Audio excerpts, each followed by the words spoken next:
Welcome to the Scene Snobs podcast. Welcome to the Scene Snobs podcast with your hosts, Mick and Casey. Hey, everybody. Thank you so much for joining us on this fine and lovely evening. A pleasure to see you, my good friend, Mick. Great to see you, my friend. Thank you for joining me as always. Well, of course, man. What else am I going to do? It's Tuesday night, and there's no better place to be than right here. Yeah, I mean, who wants to watch an old dude talk about politics when you can watch two funny young dudes talk about politics? I mean, right? We're not talking heads. We don't get paid by anyone. So, I mean, you don't have to worry about us being influenced one way or the other. And also, we have no lobbyists, so we can just say whatever the hell we want. Darn tootin'. So, guys, I am so excited. We're going to have a really fun episode tonight. Thank you so much for joining us. We have Corinne here. Hey, Corinne. Hi, Corinne. Thank you. AJ, as always, who's been waiting a long time. Hi, AJ. Thank you, AJ. Appreciate it. Kathleen is here. Kathleen, what's up, Happy man? Tuesday from both me and the tiny tyrant who refuses to sleep. Kids' melatonin goes a long way. I was just having that conversation earlier. It's like, you don't want to do it for a while, and then suddenly you're like, all right. It's for the most extreme of circumstances. Precisely. Yeah, so we are here. We're having a good time. We have a lot to discuss. We have so much to discuss. We probably have some rants coming out tonight. But we have a lot of topics to go through and a bunch of announcements. So, Case. Hi. Did you know that we stand with Ukraine? I absolutely knew that. Hell yeah, you did. Because we've been talking about it quite a bit on our own. Yes, because sovereign democratic nations have every fucking right to remain sovereign democratic nations. Absolutely. And we're going to get more into that, but we did want to state that the proceeds from our Patreon and our sponsorship deals and things like that, and merch and everything like that, this month are all going 100% to help with the crisis relief fund for Ukraine. We want to do our part, and I think we've both been like chomping at the bit. I know I texted Casey the other day, and I was just like, I'm watching the news enraged, and I found out about the International Legion for the Ukraine, and I went whole hog. I'm like, I'm going to submit. Now, I am not accepted because I have no military or police training, but I thought my fire, EMS, and hazmat training might help. And I was carefully reminded that was 17 years ago. What, Chernobyl? No, my way training. Longer than that. Way longer than training. That. My training. And I did not think that it was. I truly, honestly, I was like, no, it was only like 4 or 5 years ago. That was 2006 I left. Yeah, man. Yeah. So, and many abs ago. So, dude, that's some truth, man. I've gained a few belt sizes since 2001 when I graduated basic. Yeah. So what I'm gonna do is I'm gonna volunteer Casey, and I'm gonna hide in his suitcase as he goes. Yeah, because that won't be comical crossing Poland with the largest suitcase that anyone has ever seen. Do you think you would need like a cello case? No. This is where I keep my clothes. Yeah, a monster cello case. Look, if I keep my clothes in here, no one will stop me. Because who wants a cello? It's a pod. Is basically what you would have to take with you. Just be like, listen, pods, I need to get one to Ukraine for my stuff. Wait, what? And that's how I would get with you. Exactly. I would just have a lot of stuff. I'd be like, look, this is humanitarian relief. That's what I'd call it. You're my humanitarian relief effort. Well, all I know is it would be the Scene Snobs going over to tell Putin to start scooting and get out, because screw that. I don't know if a podcast would do it, though. Oh no, we're not gonna do we might do like TikTok updates and whatnot, but Right. no, I would not do that. Like, well, I know you've been waiting. You've been chomping at the bit to fight Russians for a long time now. Long time. Not Russians. I don't hate Russians. I want to clarify that now.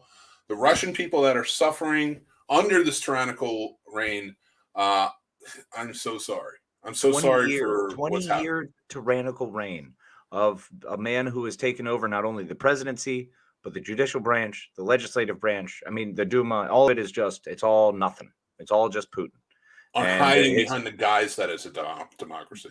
Yep, and it's a guise, and it's really hurt the people, and it's a very sad thing to see. It's a terrible thing to see, and it's unfortunate that someone has been able to take absolute control in that manner. It's terrifying, but we've seen it with him. We've seen it with Xi in China, so it's happening all over. And he wants nothing more than to have the USSR return, and he said it on so many occasions. Now, fortunately, he's painted himself in a corner here in a way that he's not going to be able to get out of this. Okay, the Russian people are turning against him heavily. His soldiers are turning around. They've, not all of them have stopped fighting. Obviously, there's large swaths of people still fighting in the Ukraine. There's a lot of intense battles going on. But there are forces. The morale is breaking. There's signs that things are cracking. Well, absolutely, and it's beautiful to see. And President Zelensky, who's our type of people, he's a movie guy. He's a comedian. But he was an actor in movies. He was fucking Paddington Bear, for fuck's sake. Paddington Bear. Fucking Bear. I love it. And he played the president on a TV show. Yeah, which was brilliant. That teacher, it's a comedy where a teacher gets elected president through populist means because he brings this national pride. And all of a sudden, here he is using common sense and national pride and effectively really waging this new war. Now, there's a lot to be said about this war. This is a fascinating war. And through the eyes of a historian, I would love to hear World War I. Yes, this is World War I all over again. This is what we thought was going to be the Blitz. We saw this as 1935, the taking of Czechoslovakia, where they were just going to roll through just the way Hitler did and take over and then just be like, oh, all right, we're going to stay here for a couple of years and then maybe expand out. Maybe go to Maldives or wherever else they want to go, Poland or wherever they're looking. But the fact that they're standing up and fighting this way, the fact that there's so much going on and it's not being just done physically. It's not being done just with bullets or just with Molotovs, which are incredible. The Ukrainian people are doing work, man. They have invested the time and effort, and it's beautiful to see their people to come together this way. The really shocking part here is what's happening, from the economic standpoint. This economic war that has been waged with the cutting off of SWIFT, cutting off the central bank of Russia, Putin coming out and saying he's seizing all the assets of countries who were dealing with him in there. And now he seized those assets. So no other Western country is ever going to do business with him again. Switzerland is taking a side. Switzerland. Yeah. The most neutral, who didn't take sides in the most devastating of times, is taking a side now. Like, we're at a point, we're on a precipice of something we've never seen before. Right. And with this war for this economic warfare is a huge part of that. Because now we're seeing Putin has no allies. He's left out to dry. Even China. Then we also see what's going on Yeah, China especially. What's happening up with the Scandinavian countries is fascinating. Because these are nations that were terrified of the man for years. They refused to do anything. And now they immediately go, hey, NATO and EU, what's up? Let's make this happen. Because you know what? And because you're the historian and I'm the dreamer in this, like, you deal more with facts and I love it. I'm going to say, because a David, if you will, stood up against a Goliath and said, I got nobody at my back except my people. And I'm going to hold you down. Yeah. And he's doing it. The Ukrainian people are an inspiration. They stepped up. I said to my wife when this started, and she was like, why isn't NATO going in there? And I'm saying this from the perspective of, like, I'm not saying like, oh no, this is the way it should be. I'm just saying it as fact because the Ukrainian people and the country to NATO have not shown that they should be a part of NATO at the moment. Not and shown means they don't have the backing, they don't have the proper things that go into it, and it's all bullshit. And that's military spending. Things are they're leveled out in a certain way. You have a certain amount of percentage you have to buy in, but then it's not really buying in. It's as long as you spend that much and promise to spend that much, you're good. Yeah, Which they got Germany, bro. Germany is now going to have a standing army again. Yeah, like that is insane. 100 billion euros. Like they're dumping. They're like, hey, you know what? We can't stay neutral anymore. It's just not working this way. And I love that. And one big thing for me is like, I think a lot of it was bigger countries, a part of NATO, and the European Union and such, were looking at the Ukraine saying, you're only about 30 years old. We don't even know what you would do up against adversity. Mm-hmm. And what they're doing now is more than I believe most countries would do. Yeah, even well-established countries. It's a pretty impressive feat that's going on. Zelensky's called to get other people from other nations helping. I watched an interview with the deputy minister for, I want to say, future cyber growth, and essentially what he's done is he was talking about how they've crippled Russia's infrastructure, their YouTube channels, everything. They've just been wiping it with 120,000 cyber troops. This is the other part of the warfare that no one's talking about, because Russia launched tons of attacks. They've had foreign actors as doing this all the time. That's why all of a sudden you notice a bunch of accounts that have disappeared, and all of a sudden they lost their funding, and you don't hear all these different rah-rahs from the different sites. Mm-hmm. Curious how that works.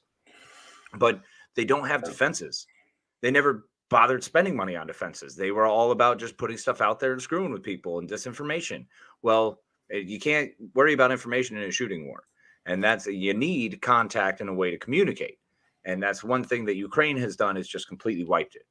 Like the Ukrainian cyber army has just been smoking them. Anonymous. There's tons of groups that are all joining up, because a lot of those groups are in the Eastern Bloc. They're old former Soviet Union nations, and that's where a lot of those members are. So, of course, they're going to fight back. This is a glorious thing to see. This is part of the new warfare. Yeah. That's also terrifying, is warfare on social media. We're seeing live images of things that are just mind-boggling. We're learning how to make Molotov cocktails, how to drive tanks, how to grab weapons from the ground and just start fucking shooting.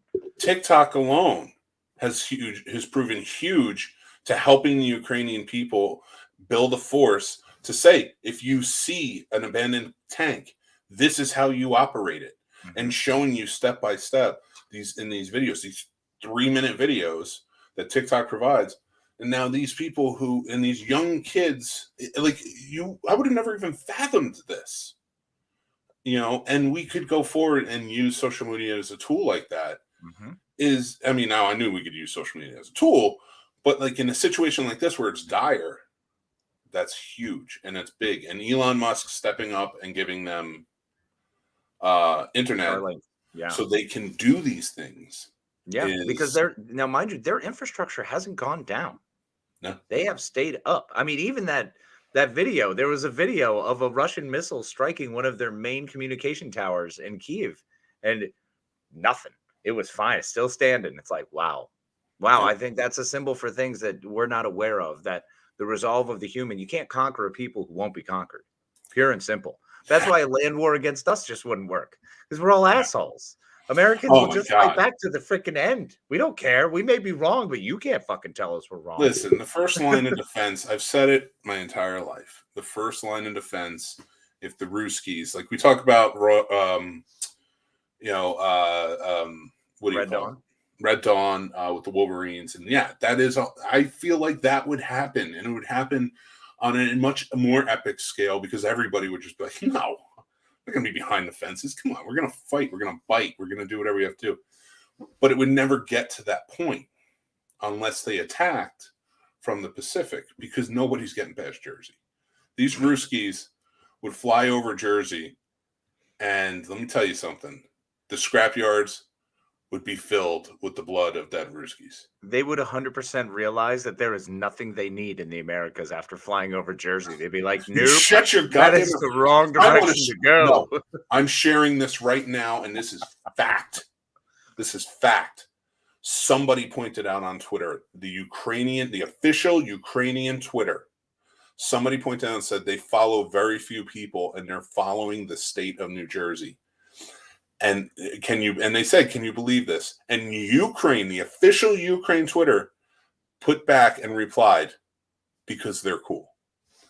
So thank you, Ukraine, for proving what I've always known, what Casey's never known, and he needs to come to terms with, and the rest of the U.S. needs to come to terms with, that if everybody in the U.S. stood up and said, we're going to take over Jersey, we would be the United States and New Jersey by the end of the week. That's what would happen. This is how first of all, that couldn't be more wrong.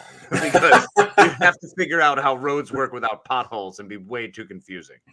Yeah, you couldn't figure it out. You have no idea. We're just swimming pool from Jersey, Garden State through Parkway, Maryland, and wound up here in Northern Virginia. It's all shit. The roads suck.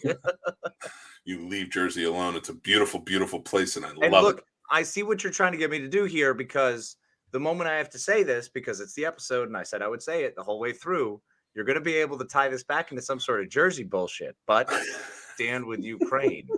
No. Stand with Ukraine. I stand with Ukraine, but technically that means I stand with Ukraine's Twitter. Which New Jersey and Ukraine are best of friends. Means there's actually a large Ukrainian population in New Jersey. Yeah. And we love Ukrainians. We love all of you. We love all of our immigrants, man. And all of our brothers and sisters who have made the journey to be here and become part of America. Hell yeah. Welcome. Open arms. Anybody who's watching this 16 minutes in or listening to this 16 minutes in the next few days, and they're like, oh, this is a movie podcast. It is. And we're talking about a great goddamn actor who stepped up and became president. We're not talking about some stupid reality star with orange face. We're talking about a real man. President Zelensky. Boom. You're the man. You stood up to stupid Putin. That's right. And I hope Putin hears that. I don't care. The oligarch with stupid fear tactics. Don't worry, he's not long for this world. Yeah, whatever. Dude, there's no way. I mean, I'm sorry, but he pissed off the oligarchs. He pissed off his friends who are all old KGB big money guys. They're just mafia of a nation. Any of that KGB thinking needs to just disappear. A lot of things need to disappear in life. And that's the thing. This isn't against the Russian people. This isn't against anybody who lays down their arms and walks away. You're doing the right thing, because the world is not meant for these kind of wars anymore. Imperialism does not work, and it will not stand anymore. The subjugation of another people is absolutely unacceptable and will not stand anymore. I'm happy that Chechnya lost its top military leader. Guy can go fuck himself after hurting LGBTQ community because he's a piece of shit. Yeah. Tired of that crap. And one thing I do feel needs to be mentioned, and I feel like it's very important. I'm not making a joke here.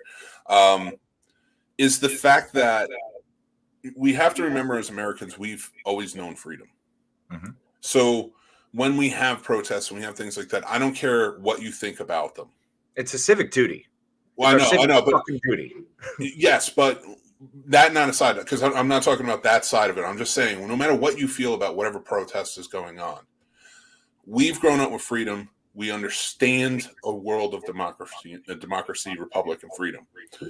Liberty is literally something that is ingratiated in us from birth. It's born, baby. That is in our souls. For the people who are speaking out against all Russians, I feel it's important that you guys know that they've never known freedom. So when you have your government literally telling you on everything, on every device that they control, that we have to do this because it's a denazification, it's this, that, and the other thing, and they're sickly feeding this propaganda into the people. And these people are still protesting because they're like, I don't want to be in a war.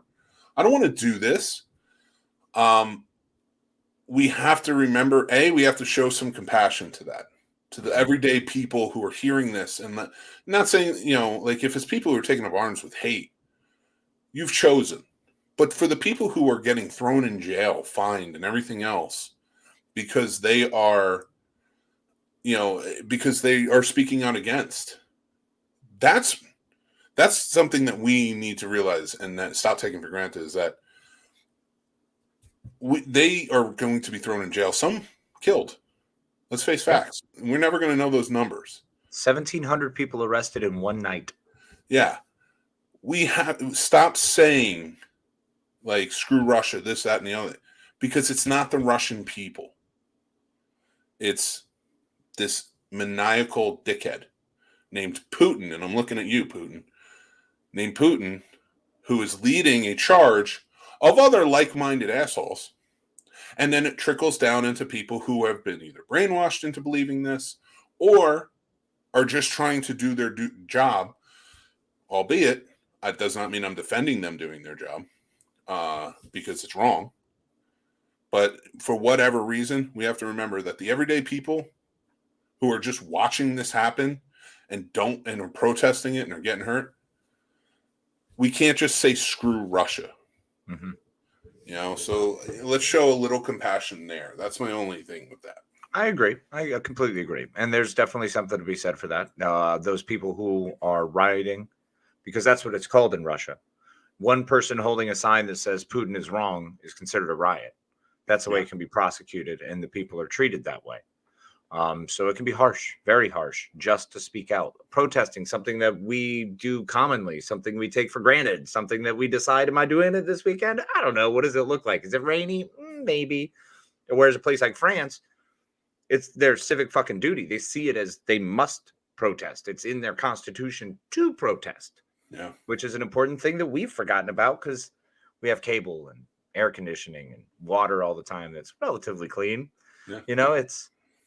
We don't have many things to worry about. So seeing this happen now before our eyes live in real time, it jars you. It's shaking. It's shocking. Yeah. And it's sad that we're still in a place that allows leaders to do this. And I think this is going to be changing a lot of the world stage. We are going to see things are going to alter in a big way. And I just hope they can alter as peacefully, as rapidly as possible without more bloodshed. Because it's so unfortunate, man. It's just more loss of life. And that's never brought anyone forward ever. Yeah. And listen, no matter where you stand on anything, we still have people who protest for their very lives here in this country today, and people speak out against them as they're criminals, and it's bullshit. Yeah, it's the same people who will jump out and start protesting over masks or vaccines. And listen, I'm not trying to divide the line here because I don't like the Crypt Keeper as much as I don't like the Orange Overlord. Let's be fair. I don't like politicians because we don't have anybody who wants to lead on a moral and just basis. We have people, and every single one of them on every single seat and every single aspect of our government is corrupt in a way because they all get paid to do what they need to do and push a unjust and corrupt system all the way through. Yep. So, this isn't me praising our government. But we're very lucky to have the government we have comparatively to a lot of countries, even Russia, which is a developed country and a superpower, is nowhere near as developed as we are. Was a superpower. Well, yeah. Was. Yeah, buddy. Ukraine is definitely showing them that who has the real superpowers. Well, I'm talking the economic crippling factor that we've done to them. Oh, no, I was calling Ukraine superheroes. Oh, no, and you should. And I'm very, yes. And, well, it's because he's like a weird Lex Luthor. What would we call Putin? Like, what is he even next to? MODOK? No, just a jerk off. That's fair. He doesn't even deserve a villain's name in a comic book. He is a jerk off. You are a jerk off. Yeah, but he's also a dead jerk off. He has no options. He has no place to go. He's got no place to run, no place to hide. There's nothing the man can do. Yep. So it's very scary when you're in a situation like that and you realize the man with all the buttons has nowhere to go. I like to think that somebody will stand against him. That's my hope. Dude, I've been thinking that and hoping that and praying that. I need a general in there who's just like, enough. I need someone to do something because this is just terrifying. Yeah. Putin, don't press any buttons. I'll Nope. tell you what. I know you're a Mr. Judo master. I am not judo trained.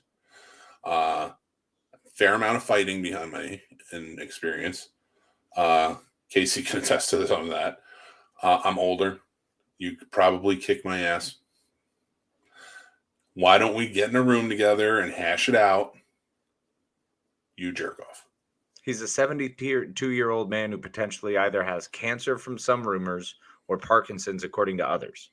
So I don't give a fuck. I don't Fuck think he this really. evil prick. I don't. He's killing kids. He's killing Yeah. kids. I don't care if you're a 7-year-old man. You deserve to be thrown out of a window. Yeah. You're killing children. Yeah. You are bombing apartment complexes. He's bombing hospitals. You are a piece of trash. I don't care how old you are. I don't care how sick you are. I don't care what you are. You are a vile piece of garbage. And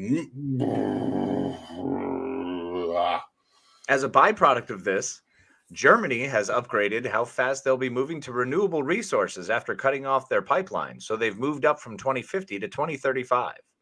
Yeah, well, based on the UN's assessment of how climate change is affecting us, yeah, we're screwed. It doesn't matter. It's too late. We can't undo climate change. That's the shit part about it. Once I remember how a couple years ago they're like the 2 degrees centigrade. That's it. And we're now at 3.2 degrees. It's like, whoops. Well, too late, guys. Later, runaway effect. Bye.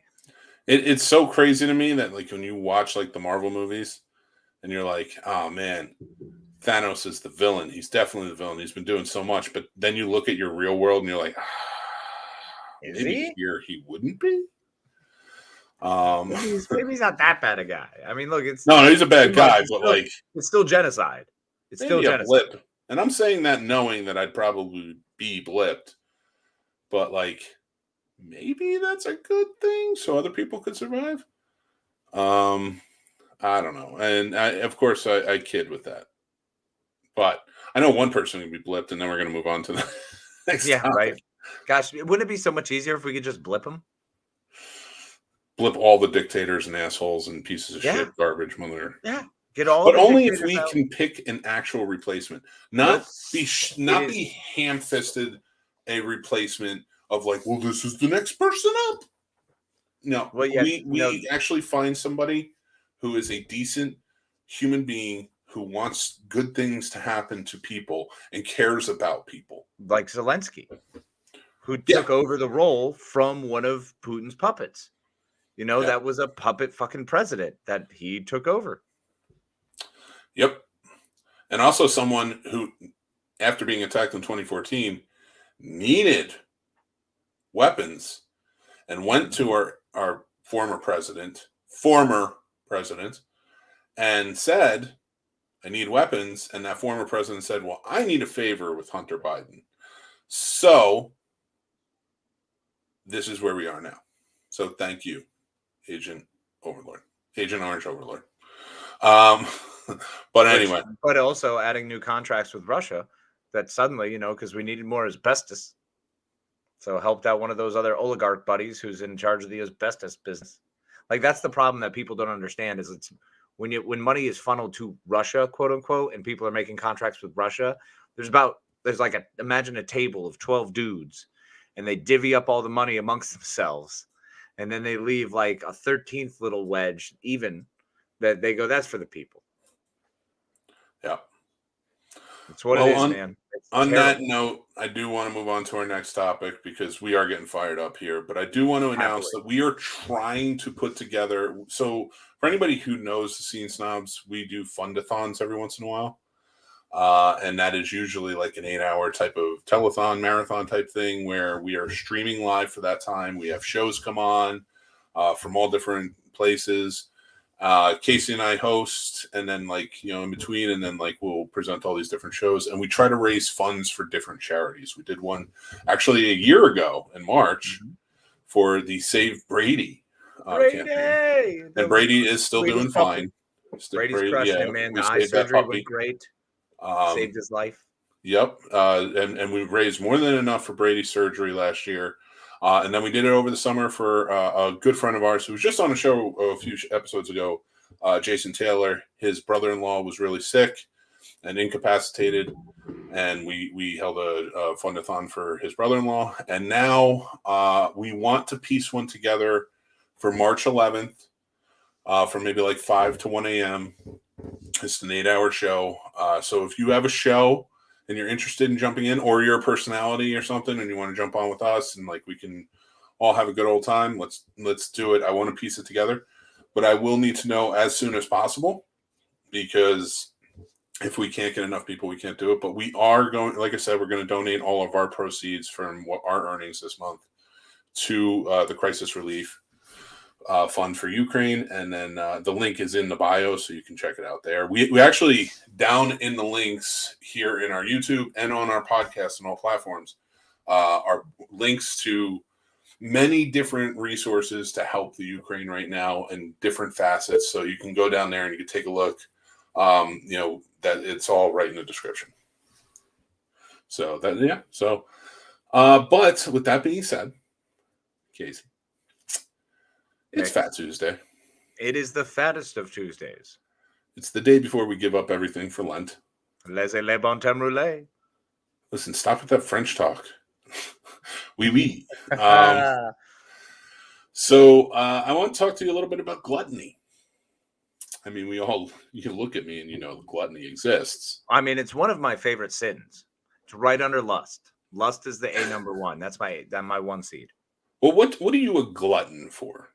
That's a really interesting question. Punishment. I knew that was coming. I am a major glutton for punishment. I am all about taking it on the chin whenever, wherever, and however possible. Cake recently. I've gotten back into my sweets.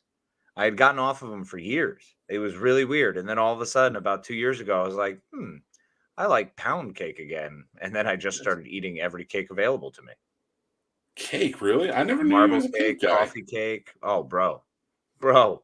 Cakes, like I'll get those half cakes. We've got a, what do you call it? One of them there grocery stores right next to me at work. So I'll go over there and just get a half cake for like $4 and just, eat that while I cry to myself. Well, it's funny. Maybe because when we were roommates, I just ate all of the cakes before you got to them. Viable. So, for me, it's, and cake isn't even like my forte. Like, I don't like gravitate towards cake. It's normally not mine. Cannoli. I don't know where it came from. I used to be all about like cookies. Yeah. Yeah. Oh, excuse me. All that Putin bashing, which is awesome, made me a little sleepy. And the cake talk, it was like, oh man, we're gonna punch stupid Russian presidents, okay, and cake, and then like got I out just of got a little breath. tired. I really like some cake. I like to nap after my cake. This bear's gonna hibernate. Just like wiggle the little tail. I'm more of a pie guy. Ooh, yeah. I did my pies previously. I had a pie couple years with an ex. Actually, we were heavy into pies together. We did a pie things, ate at many pie places. Nice. Yes, it was delicious. I would say my biggest thing for being a glutton is probably burgers. Because wherever I go, if it's someplace new, I want to try their burger. Yeah, well, the burger is a really good tell of what kind of quality of food they have. Yes, I do agree with that, but I'm always trying to top the best burger I've ever had. Valid. What was the best burger you ever had? The best burger I've ever had, it was in Los Angeles on Hollywood Boulevard. It was a place called Lucky Devils, then later became Lucky's Tavern. Now, the reason I knew that is when I lived there, Lucky Devils, we would go, and literally an orgasm in your mouth as you're eating their burgers. Any one of them. Nice. And we would go there a lot when I lived there. And yes, I know In-N-Out is great. It's number 2. Leave me alone. But Lucky Devils was the place. And then years later, in 2014, I went back to LA to visit friends and just kind of see what's what. And I saw it was called Lucky Tavern. And I went in. It was same decor and everything. I'm like, please tell me you guys still make the same burgers. Like, yeah, same cook, everybody, owners, the whole nine. It's just we switched it over because they became more of a bar setting than a restaurant. It was a very posh-looking restaurant when I lived there, but when I went back, it was very like hipster bar type of look. But but everything was still red. I was like, all right, this works better in my opinion. And so I went, and it's still, the burger was the best burger I've ever had. All right. So I've been chasing that dragon everywhere. That's strong. Have you ever had Whataburger? Yes. When I lived in Florida, I used to have Whataburger. We have one down the block from us. I'm a fan of Whataburger, Crystal Burger. So when it comes to like fast food burgers, those are up there. I think better than In-N-Out. I wasn't in In-N-Out. It didn't blow me away, fair. bro. No, and people are different, you know, especially when it comes to burgers. And I get that. That's why In-N-Out, as much as I loved it, isn't my favorite. Like, it was that gourmet burger that just like hit the right way. I've never had, and because I had it so much and then came back years later and it was still so good. It's just, it just didn't reach. Bobby Flay's place, Bobby's Burger Place. Ooh. They have a good burger. Now I'm basing that on years ago having one. Mm-hmm. Now I'm talking like 2012. So they did have a really good burger. Did not measure up, but it's in the top 10. That's fair. Have you ever heard of a place around here called the Hamburger Hamlet? No, but you've just made my day. Bro, it's one of my top spots, and it's in Northern Virginia. It's in Crystal City. It is Crystal City. Freaking great. Hey, maniac. You're asking for a great burger. Now, look, we can still road trip down to Crystal, and I'd be more into that than actually road tripping further deeper into Northern Virginia. Look, I'm with you. Yeah. It's terrifying in there. It's a bad place, and people are crazy. It's Mad Max. Everyone's on the roads, freaking out. We live, we die, we live again, just driving, no blinkers. Go as fast as you can, slam on your brakes. It's terrifying. But the burgers, when you make it. Mwah. All right. And then I might have to do that just for the burger. But I will say, like, it's just like, so burgers, whenever I go to a place, I'll either, if I don't order a burger, I'll order a Reuben. Okay. Because I like to test the Reuben. Now, usually Reubens are kind of all the same. The texture of the bread is the most important thing, I think. Valid. The right toasting. Well, the corned beef can be stringy. If it's bad, stringy corned beef, it's not going to win me over. Well, all right. I agree with you to a point. I've had some in my life, stringy corned beef, that was still thick enough and still juicy enough. It worked. And it was so tender when it ripped like that because it was stringy. It was nice. But I do agree with you. I prefer slices, not string. Well, if it's too dry is what I'm getting at. Like if it tastes like, if it feels like string in your mouth and isn't just juicy and smooshy, then it's not worth it. If you walk up to me and it's dry, I won't eat it. Yeah. Yeah. It's not, no. Get me a burger. That's my rule for a lot of things. That's very fair. But yeah, so like, and mozzarella sticks. I'm a glutton for mozzarella sticks. So. Where do you land on patty melts? On where? Patty melts. Is it like a fake burger? Because it's not a burger bun, it's on a piece of usually rye bread. I don't eat them. It's got to be a good bun. Okay, fair. That's good to know. So, and now that's the thing, but like when I'm looking, if you have a patty melt, you also have a burger on your menu. Fair. So I'm immediately going to gravitate towards that. Valid. I don't like the burgers on Texas toast. Okay. Basically, I don't like them on Texas toast as much, but I like a good rye bread patty melt. Oh yeah, buddy, I'm in. Then I would just get a Reuben or some pumpernickel. Ooh, I think the best Reuben I ever had was a lobster Reuben. What? Yeah, it was in Jersey. Oh, Jersey. Yeah, it was the best Reuben. And it's this hole in the wall old colonial. Yeah, we have those. It's the last one. The last one. No, we have a bunch of them.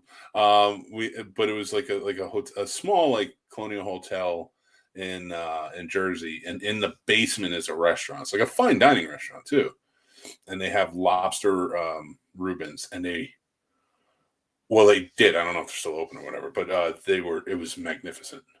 Wow, that sounds good. Beautiful. Sounds real good. AJ says that Whataburger in Cleveland, best burger I've had. I have had Whataburgers. They are very good. I still haven't, and I feel bad. He's Boston through and through. I gotta have a Whataburger. Well, I mean, not just Boston, but now he's in Uncharted, you know. I can't right now. I'm still prepping myself. I have to go see it. Yeah. I have to. And I know it's going to be a fine movie. It's going to be a fine movie. Everything's going to be fine because Tom Holland is a good actor. So he'll do fine as Nathan Drake. And, Mark Wahlberg, he's a delightful actor, one of my favorites. He'll be fine as Sully without a fucking mustache. But, no, I'm He gets sure. a mustache. At the end? Yeah.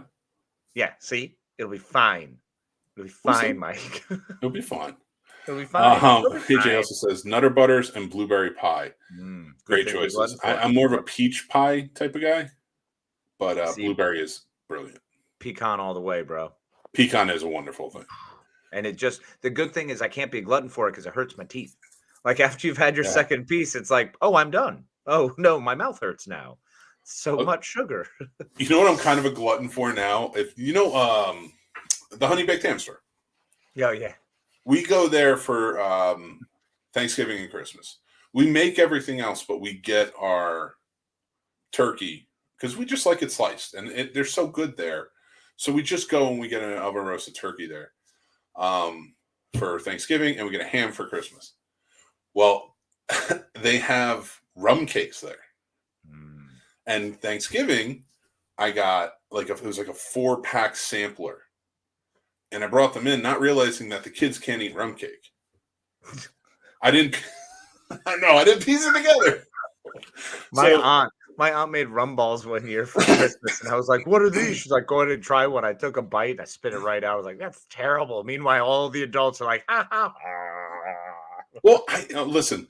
Excuse me. Everybody was just listening to that. Horrible. Both struggling. It's all the Ukraine stuff. Well, yeah, it's. It's fucking Putin, man. Puts a cough in my throat. So my big thing is like when I bought those, it's like 4 different things, like a vanilla, a chocolate, something else. But the one that got me was like a coconut, like a coconut vanilla cake. Ooh. And when I say that this was the most divine thing I've ever eaten, I'm exaggerating by a far, but it is fantastic. And it was wonderful to eat. So much, though. And I ate all 4 of those little cakes. And I'm embellishing that, too. They're actually pretty big. But yeah, they're little to me. Because my wife, I would come in, my wife goes, "You can't give rum cake to the kids." I was like, isn't just rum sort of in the title? No, it's one of the few cakes where they legitimately don't burn the alcohol off. It's rum. Fair enough. Well, they didn't have any. She was very smart. And I would never give it to her unless she knew anyway. And she was like, I don't really like rum cake. And I'm like, well, I guess I know who's gaining weight this Thanksgiving. And I ate them all. And the coconut one was by far my best. So you would think, all right, I'm going to go back and get a sampler for Christmas. Yeah. Nope. I got the giant rum cake. Because guess what? I ate that too. Well, you got to commit. And that is why I'm a glutton for coconut vanilla rum cake from the Honey Baked Ham store. So you still have a couple hours to eat some more cake real quick. They're closed. I'd have to go. Are you giving anything up for Lent? What I should give up is probably buying pops. That might be logical. I'm actually giving up comic books. Can you believe it? Yeah, I'm not doing that. I mean, just buying them. Oh, all right. Yeah. All right. That makes sense. Just buying them just for a little bit. But I've got a friend who does another show where I do my comic book buying. They do a live show. Montel, the Blurticorn, who we've had on here many times. Yeah, I love that guy. So I've been checking out his a couple times. And yeah, man, I'm spending too much money, bro. Yeah. No, that's legit because I'm collecting the Devil's Reign right now. Oh, nice. Oh, you don't know? No. Okay, so right now, The Devil's Reign is an ongoing series since December, and it's like, so it's a 6-part series, but I'm collecting all the tie-ins and such too. So like Spider-Woman has 2 tie-ins, Daredevil has 2 tie-ins, because Elektra is Daredevil now. Okay. Whole long story. He's still around, but it's a long story. Spider-Man has a tie-in, Moon Knight has a tie-in, just a ton of, like, X-Men, like everybody. Wow. Everybody has a tie-in. Okay. So it's like I have like 20 comics already, and it's not even done. It finishes on March 30th. So I still have 3 more. Well, actually, I have 5 more books I need to get. 2 were supposed to come out on the 23rd. They didn't come out. Well, they at least didn't come to my comic book shop. And then there's 3 more naturally coming out on the 9th, 16th, and the 30th. So I'm collecting those now. And I wanted to ask you this, actually. Okay. I'm collecting them. I'm not reading them. Okay. I don't like to read until I have the whole story. Okay. And I wanted to get your feelings on that as a collector. Mm-hmm. Do you read them as you get them? Or do you wait until you have everything and then you can read it in one foul swoop? So generally what I like to do is try to see how many issues it's going to get into. So if there's something like I got into the new Batman and Robin when that came out years ago, like 2004, I think. That was a Frank Miller book. And it was not the worst kind. Oh yeah. It was decent. I enjoyed it, but I'm generally, if I'm testing the waters, I'm going to read the first and always look to get 1 and 2 because I want to see how the story's I don't going to mean work. to cut you off, but isn't that the one where he bangs Black Canary on a dock? Yeah. So anyway, look, it wasn't a great read, all right, but the cover was beautiful and I like the art. I'm the goddamn Batman. No, it's terrible. But the work was beautiful, Jim Lee. The artwork is gorgeous, and I'm also a big fan right now of Star Wars: The High Republic, which is a story and series that I wanted to get into. Now those books are going up in value, so I got some floppies. Happen to be a good price. Numbers 1 through 9. I like to read in chunks. Normally, I actually get the paper, like the whole novel, the actual. I want the story more than the book. If I get individual books, I'm doing it more for the artwork. So that's the way I kind of bounce back and forth. I've stopped collecting floppies all the way through to try to get, I need 48 single issues. There's no chance. I'm not doing that because inevitably one of those books is going to be $100 in order to complete that whole run. Then that's just not going to happen for me. It's not realistic. So I just started buying hardcovers or cool display pieces. And that's kind of the way I collect. That's the way I've always really collected, just as eclectic as my brain is. Well, you remember my collection. Mm-hmm. Yeah, I actually still have your Flashpoint book, buddy. Oh, you do? Yeah. Okay. Yeah. I was wondering because I knew I had Flashpoint and I couldn't find it. And I was like, all right, good. I'm glad you reminded me. So, I have a fairly big collection, and most of them are trades now. And the reason being, for anybody who's watching, in case he knows this story already, but my comic book collection when I lived in Los Angeles, Florida, and Los Angeles, was in New Jersey, and it got stolen. And when I say this was a collection where I started as a child and they were first prints and they were magnificent and I collected them for years and years. I can't even, I just have to move on. I've gotten over this. Anyway, I decided I was never going to collect comic books again. I would read them, but I was like, I'm not collecting them ever again.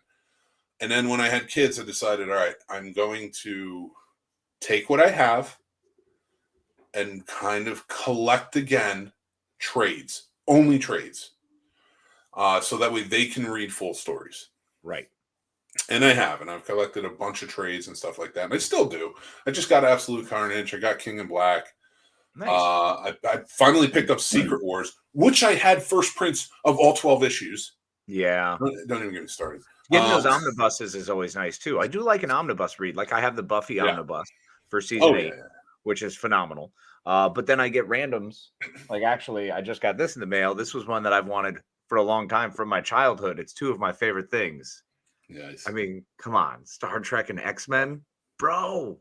I love it. From like 97 or some such. Well, what I started doing, because now with collecting trades, getting all the big comic book storylines and stuff like that together, it's helped me to kind of push forward and have stories for the kids to read, so that way they can read up on these our favorites. I don't go out, dive too deep into collecting independents. And the reason being is because a lot of those I had too. Older, I would start collecting independents, Image, Dark Horse, things like that. When I say that, of course. And when that got stolen, it was just like, it's too big. I can't afford everything. So I was like, for my kids, I'm going to just stick to the top 2. So I have a lot of independent trades and stuff that I still had left over that wasn't stolen. and stuff I collected when I was away in Florida and California. But now I've kind of gone a little too deep. Because here in Winchester, we have a ton of collector shops. Like there's literally, you can't, it's so weird. Usually you walk into a town and you throw a rock up and you're going to hit a bar. And that's generally like every town. Yeah. Here in Winchester, you throw a rock up, you'd have a hard time not hitting a collector shop. Which we don't recommend throwing rocks to hit things. That's not what we're saying. Unless you're in the Ukraine throwing at Russian tanks and soldiers, then fire away. 100% agree. So with that, I've started spending a little more money, a little more cheddar on like first print stuff. Like I have the #1 of Luke Cage Heroes for Hire. Hero for Hire. So like I have I have number 13 Defenders. And just little stuff like that I collect along the way. If I see it, I'll collect it. So like that's kind of where I'm at now. But it has been fun to collect it. So like when I heard Dark Reign was coming out, I was like, it's been a long time since I've just collected a series. I did it with the Ronin series for Ninja Turtles, which is really good. Yeah, no, I do love that one. And the comics are gorgeous. Did you get singles on those? Did you get floppy singles or did you go all the way to like trades? Okay. No, I didn't do trades. I got singles. So I want to get the trade because I don't want to keep reading the single. Put those away. Put those away. I don't really let the kids read the single. I mean, I wouldn't let them. Then I'll buy the trade so the kids can read them. That's why that's what I've been doing with Riverman, Spider-Gwen, all of those Unbeatable Squirrel Girl trades all day. Yeah, it's so smart. So I started collecting again a little bit. Like, you know me, I like doing the collectibles now, and I have a lot of pops and a lot of other stuff. I started collecting Marvel stuff. You have a lot of pops? A lot of pops. Just a couple. You know what's messed up? There's a picture of us doing the first episode of the Scene Snobs in the office here. And you look around, and there's like almost, like comparatively, almost no pops. Oh, it's vacant. I had some. By comparison, bro. I went whole hog because I remember my first pop came.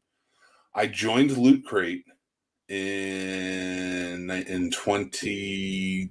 Was that 2010? We both joined around the same time. No, 2014. It was like because I was with Mary. That's right, and I had River at the time. Yes, so of course. I got out of, and all I got, the first pop I ever got was a Create Your Own. It was like an all white pop, and it comes with a marker, and it's like a make your own pop. And I have that somewhere still. And I was like, this is kind of cool. I wish they did characters of this. Little did I know, there was a thing called My Geek Box. Or Geek Box or something like that. And then I switched from Loot Crate to that. And it was so much better. And every month you got a pop. So I did that for like, 6-7 months. And I kept getting pops. And I'm like, I dig this. I want to collect pops of stuff I like. And I like the weird ones. So like with my not Justice League. I only have 4 members of the Justice League. But the Avengers, I have Captain America. I have Iron Man. I have everybody but Thor and Hulk. Yeah. And that's because my Black Widow is first appearance Black Widow. So it's her in the blue, like with the big thing. Yeah, the big winged visions. My Hawkeye is old costume Hawkeye. I like weird looking pops. Like I like pops that are just different. Well, OG Hawkeye is the man. That's my favorite Hawkeye. I like them too. That's my Hawkeye, yo. Absolutely. So I do that, and so I'm still trying to decide which Hulk and which. I know what Hulk I want, but it's like Gimpy. No. They have Battle Hulk from Ragnarok, and it's a blacklight series, and it's a 10-inch bobblehead. I want that one. That's the one I want, and it's like the $900 special edition super collectors, only 14 made. I know but like I want it so bad, and that's the Hulk I want to be there because I have a million Spider-Man. Yeah, not really. I don't have all the Spider-Man I need. I need a lot more. Well, I mean, I can't really say anything. You were there the day I got my Spider-Man 300. You remember me calling my partner at the time and going, "Hey, can I spend this because I found it? And it was just me saying, "Get it, Yeah, do the it." whole time. The whole time. And I'm like, I've got a kid on the way. Like, is this a good idea? Yeah, And it do it. was. It was a great idea. And you know what? And it had to happen because when I think about that, that was a moment when you were holding it. I was very jealous and like fighting back tears because again, these are all comics I had first prints of, and they were stolen from me, Casey. And I wasn't jealous in a way that was like, you don't deserve it. It was more like, I just wish I still had it. I just want my things back. That's what that feeling is at the end of I the day. know. Like, I can't find my Spawn. I had a Spawn, I believe it was number 32, and it was the one where he fought the KKK, and he went down and like hangs the judge and everything. Like, it's a really good, great Spawn. It's fantastic. And the fact that I can't find that one is like, but I just want my thing. Like, I'm not even sad or mad. I just want my thing. I know. And there's so many. Actually, the Batman picture you got me, the 11x17, I had that one too. I had so many. I had the whole Nightfall series, everything. Oh man, It's just so the 90s was very big for me. Especially Same. it started in like 88 and then like went on, and I went on until I left. So like that was 2006. Yeah. And now I didn't collect everything, people. It wasn't like I had every comic book ever in existence. I collected certain comics. And like I collected all the Spider-Man. I collected Spectacular. I collected Amazing. I collected the team ups, things like that. Those I went all out for. But only Action Comics for Superman. Later I collected Superman as well when I had my own money. Detective Comics for Batman, and any kind of offshoots for certain stories. Yeah, mine were absolutely X-Men. X-Men was mine too. That Yeah, was I my got them. top A number one. That was what I was going for all the time, anytime I could. So the Chris Claremont run was one of the Yeah. best in the history of X-Men. And then I hate to say it and admit it, but the Astonishing X-Men that came out later with the Whedon was the writer, but Cassidy It's was fine. the inker, and Cassidy was amazing. I loved his art. So that was a loss. And you know, for me, it's like, you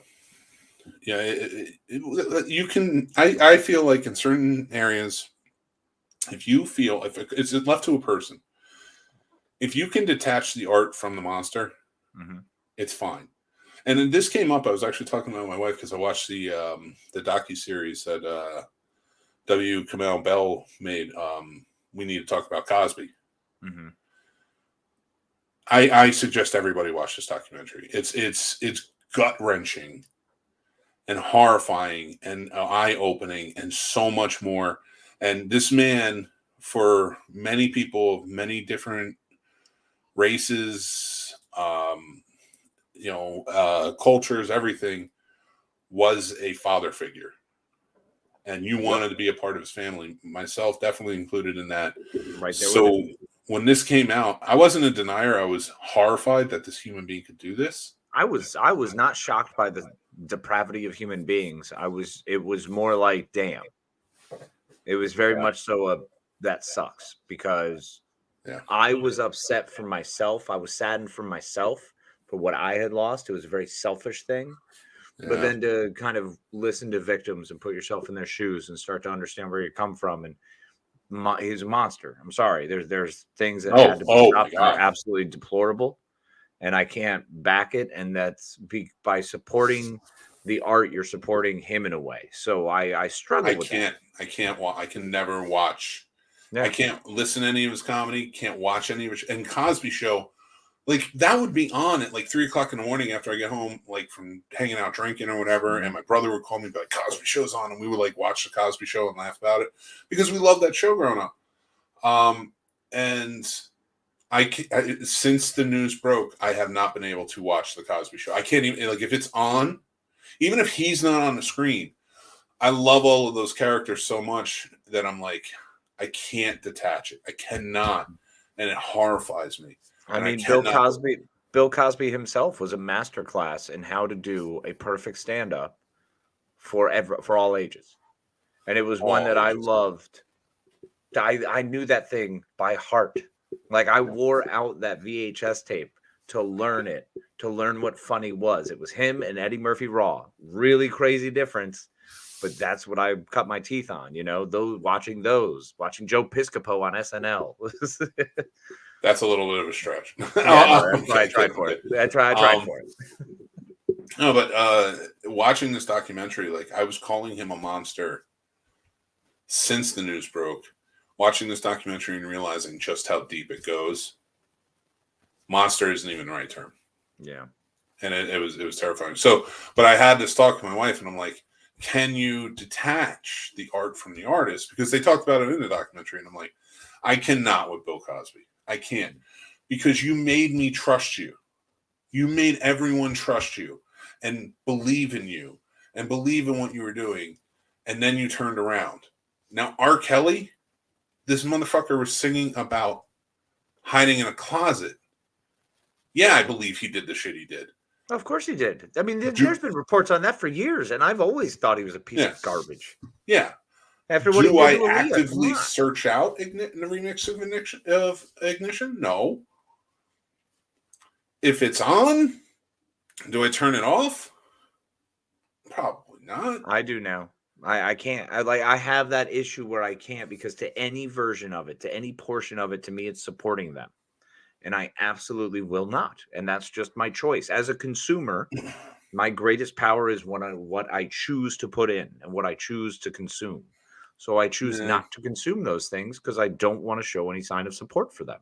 Well, our friend Roman Sasha, Polanski, for fuck's sake. I don't watch Roman Polanski movies. I don't talk about Roman Polanski movies because the dude's a piece of shit. Absolute piece of shit. Horrible, horrible human being. Chinatown's really fucking good. Sorry, man. I love Chinatown, but once I found out what the connection was, I can't anymore. And I know it's one of your favorites. It makes it even harder. Here's the problem for me.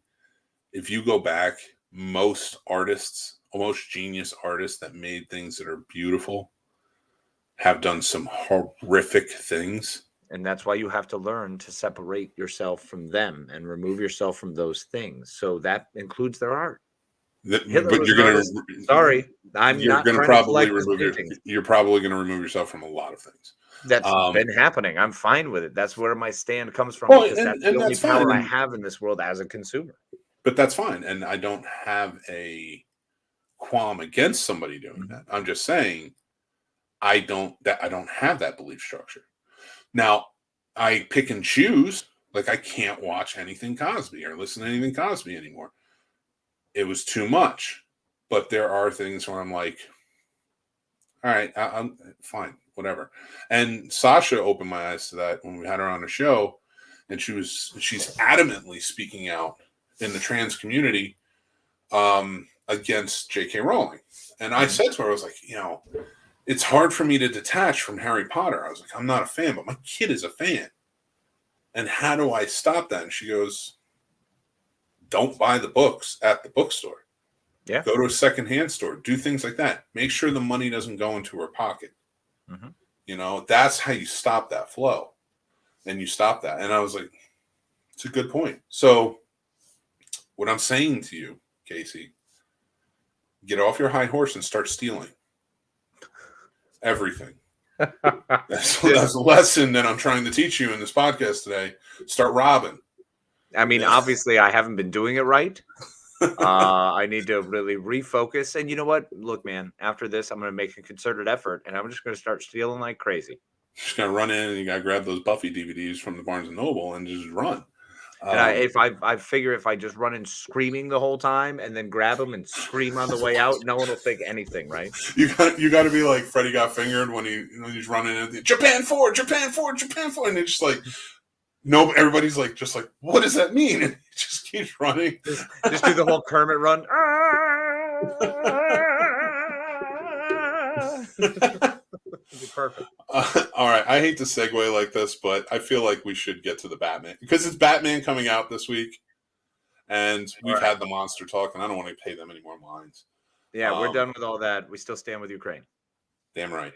But I need to ask you, Casey, what is and we can go screen versions only because the comic book version clearly wins out. Yeah, I mean, I thought about that earlier, and I was like, I hope people are sticking with screens because I can't handle the other one. Only screens, And the Batman doesn't count because we haven't seen it yet. What is the worst Gotham City on screen? Like, which one would you be like, I don't want to live here? Okay, first of all, none of them. Not a fucking one of them do I want to live in. I don't want to live in any version of Gotham. Okay, Gotham City, first of all, it represents everything that I'm against. It's some super high level tech world that is just stuck in the Industrial Revolution age and never pushed forward. So it's already blurping out tons of bullshit. It's got waste byproducts out the butt. There's radiation. There's all kinds of different fluids. There's all kinds of crazy stuff going on. There's all kinds of gases being sent around. There's different trains that never run on time. Screw Gotham. And you never even know when in the world the freaking bridges are going to go up or down. I mean, you don't know. I mean, someone could block a bridge. There's only 3 bridges, 3 entrances into Gotham. You know where I don't want to be? In a place that only has 3 entrances with an island with giant people trying to kill you and venom on the streets. When did it become an island? Yeah. I'm not actually sure when they broke out into becoming that was well after Bob Kane. Jesus. But AJ says Titans like Gotham. Yeah, Titans Gotham. I get that's a rough one, but I'm definitely gonna have to stick with what do you call it? The Joel Schumacher's Gotham. Yeah. You know why? There's 3 reasons. Number 1, those roving bands of crazy people who dress in helmets everywhere and all sorts of different. I mean, my God, it looks like they have mascot heads on, and those are supposed to be your bad guys. What the fuck do your good guys look like? I'm terrified of any thought process of walking down the street, and the idea of being in a gang to be initiated is you're beaten as they throw on like a furry head and just start hammering on you. So no, that's a terrible reason. The second one is the coloring. The light structure is terrible. Who in the shit is in charge of lighting Gotham? Because all they've done is add too many neons. They've burned my retina. So I'm not going to be able to drive or function better. I'm more susceptible to crime. And who knows, it might crack me and I finally just go insane and I legitimately join the crime bosses. That's possible too. So that's awful. Number 3, I don't want Batman with nipples defending me. I can get past the bat nipples if I need a defense. Because he can still fight. Still has gadgets. That's fair. Here's my thing. And I'm going to go through this. So right now I'm going to say probably the safest Gotham. And I'm going to get rid of cartoons on this too, the animated series, because there's so many of them. Harley Quinn would actually probably be the weirdest and wildest Gotham to be in, but I don't think it'd be the worst. I live in that Gotham. Yeah, that's probably true. Harley Quinn Highway? Hell yeah. I would definitely live in the Margot Robbie. That's the one I would choose. But which one would I choose not to live in? All right, here's the deal. I'm going to take out and say the safest versions are the versions that are most realistic. And the reason I say that is because it's more based in reality and I can survive it. I just have to maneuver through what the crime is. Like fucking gas from Scarecrow? Yeah, but when am I going to come up to Scarecrow? Now, I'm not saying there's not a threat there.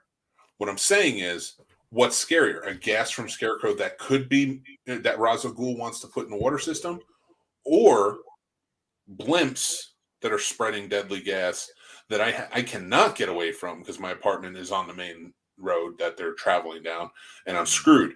And, whereas with the water system, it's like I feel like anybody can just feasibly like we know that it's going to, you can exist there.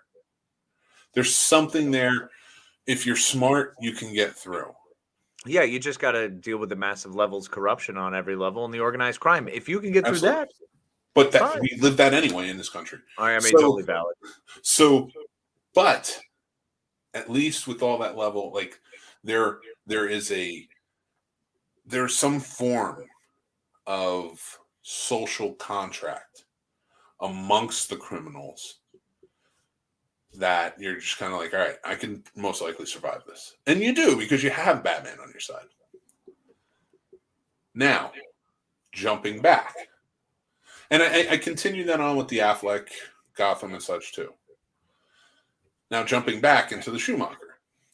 That is a whirlwind, and probably, I would say, the most dangerous, if not for my top choice.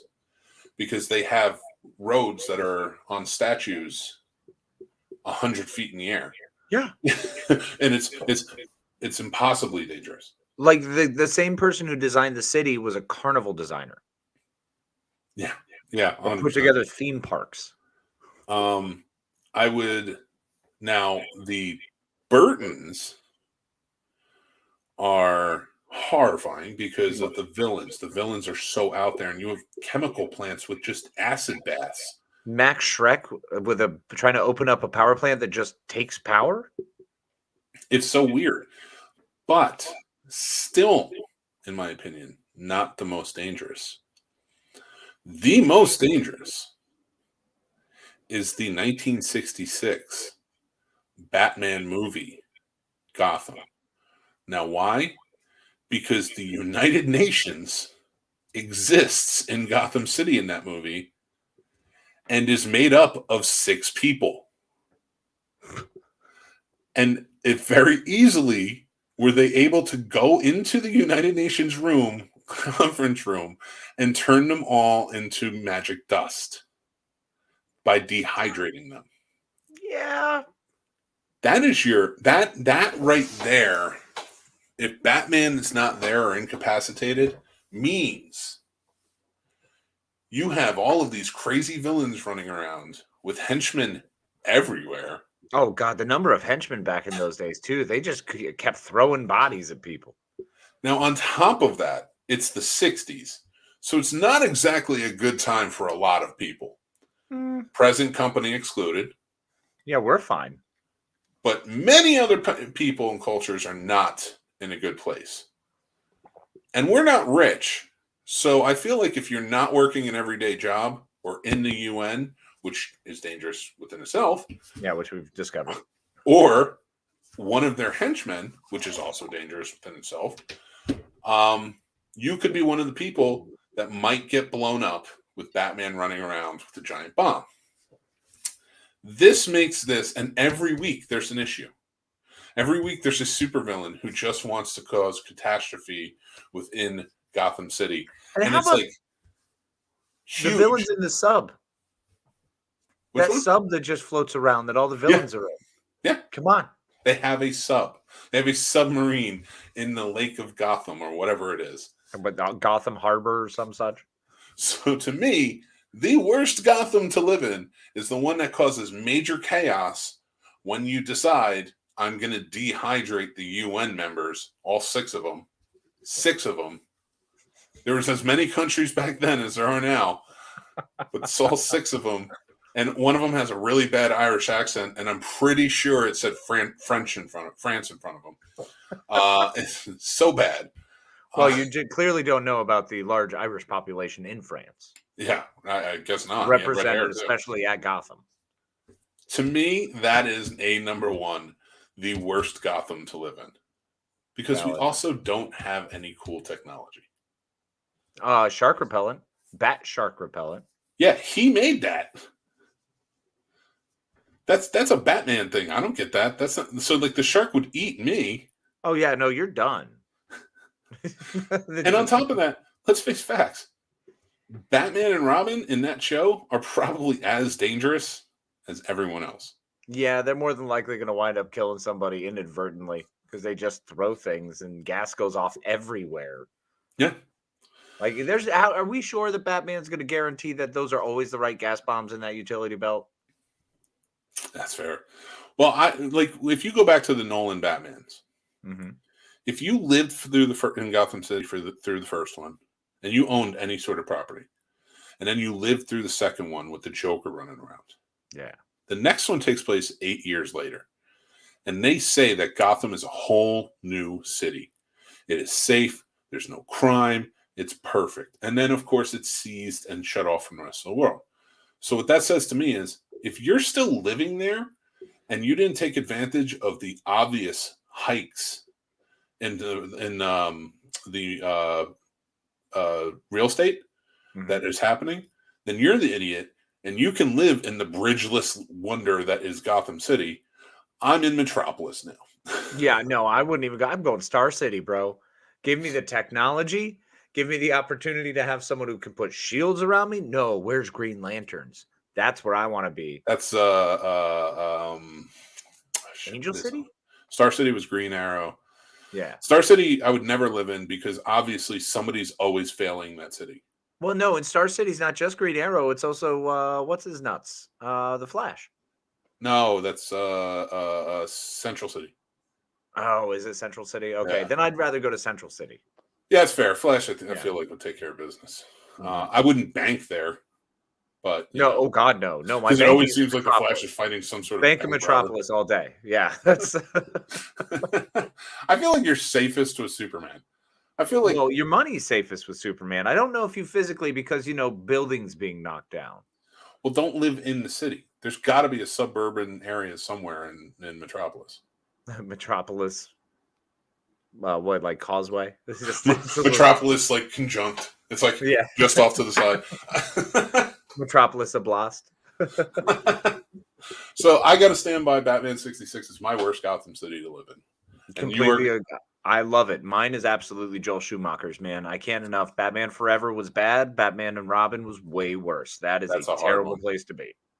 It is a hard one. And you got to deal with all those colors because it's just colors everywhere. That's my issue is with the colors. Now, look, everyone, the way they dressed was A-okay. If that was all I had to deal with was the crazy dressing outfits, that'd be enough. But it adds so much more to the colors that the combination of the two drive you insane. And then I would literally, like I said, I would have a furry head put on me.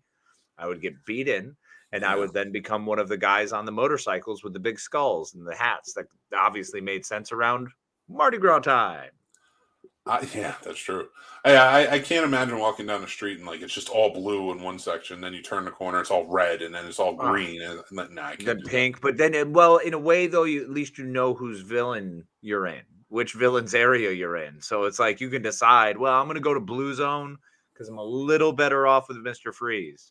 Well, I think my favorite meme about Batman and Robin is, so you're telling me we should fight against the guy who's fighting against climate change and the woman who's fighting against climate change are the bad guys and the billionaire who's trying to stop them is the good guy. Yep. Yeah. So that settles that. Yeah, that's definitely not a universe I want to live in. No. But on that note, I think we're going to wrap it up here, everybody. I appreciate you guys watching and future listeners. Thank you for listening to the show. We appreciate you. If you are not watching, I am sporting a very nice Scene Snobs logo shirt. Quite sexily. We have that merch now. And we have so many great designs, not just the logo. Like one of my favorites I picked up, which is, if you can't see it, what's the strongest ship in the fleet, Casey? The Friendship. The TSS Friendship. So, we are getting, we're gearing up there. If you go to the thescenesnobsmerch.com or just go to thescenesnobs.com, there's links there too. Also, make sure you guys join the Discord. We have fun conversations going on there. If you're on Facebook, we have the Scene Snobs Movie Club. You can join in there. We have good times. And so much more. So we have lots of stuff going on. We are going to try and gear up. Hopefully we can put together a fun-a-thon for this month. But the Snobbies, March 27th, our award show for independent podcasters. The judges are judging it now. The Scene Snobs are actually in it this year. What? Yeah, we were submitted. I didn't even submit us. We were submitted. We can't. That's not what we do. All we are here for is to present.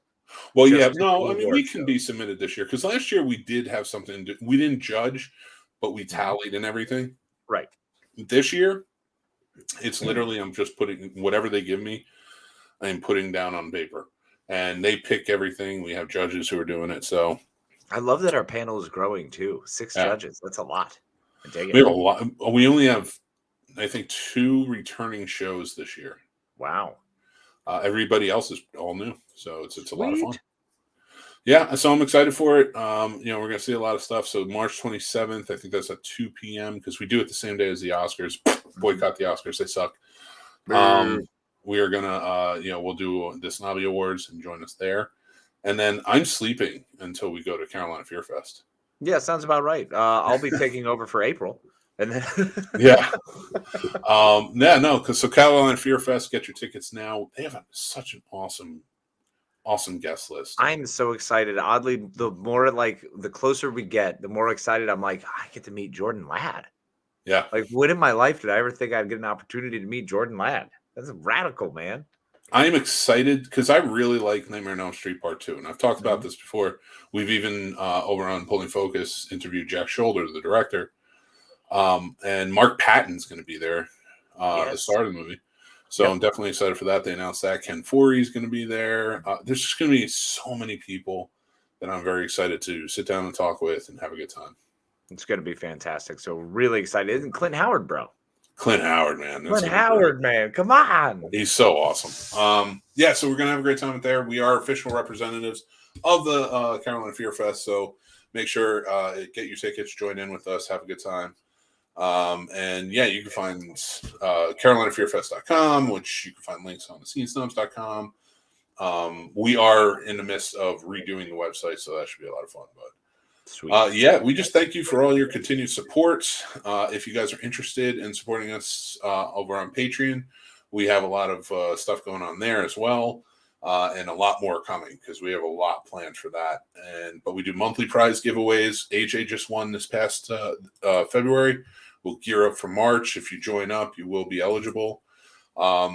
Just different prizes that kind of go along. This month, AJ won a 22 by 34 Infinity Saga poster and a Black Panther Funko Pop. But we've done like movie posters, board games, all movie themed. Funko Pops, T-shirts, stuff like that. So we have some fun stuff that really comes about. So check that all out on thescenesnobs.com and more. Casey. My friend, we're super excited. Thank you so much for joining us, whether it was this evening here live or the opportunity at any point to turn us on, because after all, we're a podcast. Appreciate you and love you. Thank you so much. Be kind to each other. Talk to you later. Thank you, Casey. I can never say it better than that. So I'm not even going to try, but I will say, AJ, we are going to be doing a Geek Fest live very soon. We'll be talking about that. So I know you'll tune in and I appreciate it, but we will get to that. But thank you again for joining the show, everybody. And we do just appreciate you. All right. Take care. Thanks for watching and listening, everybody. I'm the Scene Snob, Mick Manhattan. You can check out the Scene Snobs podcast live every Tuesday at 9 p.m. Eastern on our YouTube channel or all podcast platforms afterwards. Also on our YouTube channel, you can check out great shows like Real Combat, the ultimate debate show for movie lovers, mixed movie picks with new recommendations every week, Geek Fest live every Sunday night, and new movie reviews and news all the time. Like and subscribe, then hit the notification bell so you know when all of our new episodes drop. Thank you so much to all of our amazing Patreon supporters, with whom this would not be possible. They help keep the lights on and support us in such big ways. If you would like to become a supporter on our Patreon and take advantage of all the perks like monthly giveaways, early access, and so much more, head on over to the Scene Snobs Patreon page and just sign up on one of our 2 tiers. Join our awesome community of geeks, movie lovers, and so much more, and join up on our Discord. The Scene Snobs Discord is now live, and you can head over to thescenesnobs.com for links to there and more. The Scene Snobs merch store is now open with original and fun designs that are available on all different types of merch and apparel. Check out thescenesnobsmerch.com. Make sure you like, follow, and subscribe to all of our social media accounts like TikTok, Twitter, Instagram, Facebook, and so many more. We have fun updates, topics, we talk about collectibles, and so much more on there. It's a great time. You can find all of our links to everything on thescenesnobs.com or on our link tree, which are down in the descriptions below. Thanks again, everyone. Stay tuned and stay geeky.